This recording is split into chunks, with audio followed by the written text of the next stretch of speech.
If you really believe Nicole Kidman was having near orgasms all over the place during the making of her upcoming erotic thriller, BabyGirl, I might want to sell you the Brooklyn Bridge. Welcome to the Turntable Tuesdays podcasts on YouTube. Each Tuesday, we drop the needle on all things pop culture, from A to Z, from ABBA to J-pop, La Liga to Donald Trump to Zoe Kravitz. We cover sports, music, politics, tech, etc. We're not hot take specialists, but we often have politically incorrect opinions. If you're easily offended, don't subscribe to our podcasts. But if you can handle polite differences of opinions, like adults are supposed to do, we're the podcast for you.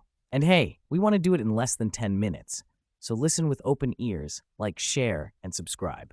Thanks, and on with the show. Recently, Kidman and her co-star Harris Dickinson were yapping all over the place about how emotionally they were involved during the making of BabyGirl. I would view their comments with the greatest skepticism possible, for 4 reasons. 1. They're promoting a movie which promises to be an erotic thriller. Duh. For those of us old enough to know this aspect of the Hollywood playbook, we have heard it all before. Since the days of Marlon Brando and Maria Schneider back in the 1970s with Last Tango in Paris, we get these silly rumors that actors actually had sex in front of the camera in mainstream movies. Bah to the humbug. It's just a way to sell those kind of movies. When I was a punk kid, they were churning out the same drivel about Jack Nicholson and Jessica Lange for their remake of The Postman Always Rings Twice. Nonsense then. Nonsense now. Next. 2. It's a way to build up whoever this Harris Dixon is. Never heard of him, but I guess he's supposed to be some leading man prospect. Well, good luck with that. 3. It's to remind you that despite her age and whatever the hell she's done to her face, Botox, facelifts, Nicole Kidman is still desirable.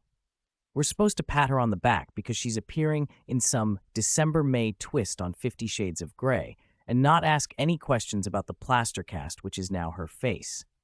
Kidman, who at times had appeared as one of the great celluloid beauties of all time, might not even be recognizable in 2024, save for her ginger mane and the erotic woodwind of her voice. As George Harrison once sang, "Isn't it a pity?" 4. To elevate this questionable vehicle into the realm of Kidman's prior erotic thriller, 1999's Eyes Wide Shut. Those of us old enough remember the hype about Eyes Wide Shut, which was supposed to be the greatest erotic thriller of all time, starring 2 movie stars actually married to one another at the time. Well, we all know how that turned out. Initially, Eyes disappointed everyone. Stanley Kubrick died before the release. Some even say he was murdered by the Illuminati. Cruise and Kidman divorced soon after. Then a funny thing happened around the real launching of the internet and Reddit, which drove the resurrections of both Kubrick's career and his last movie. By 2010, the disappointment was viewed as a multi-layered masterpiece, even the best movie of Kubrick's career. A new generation of often amateur film buffs cared less about the surface erotic couplings and far more about the hidden layers and meanings Kubrick was subtly providing. A decade earlier, critics had missed or deliberately ignored the references to Rothschilds, child trafficking, to wealth, which rivaled a Jeffrey Epstein, and blatant occult practices. Will BabyGirl hold such promises? With breathless anticipation, I await the results.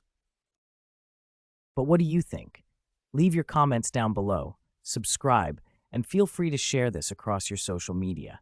You could have been listening to any other podcast, but you listened to ours. Thank you. Until the needle drops again, we hope the music of your life stays melodious.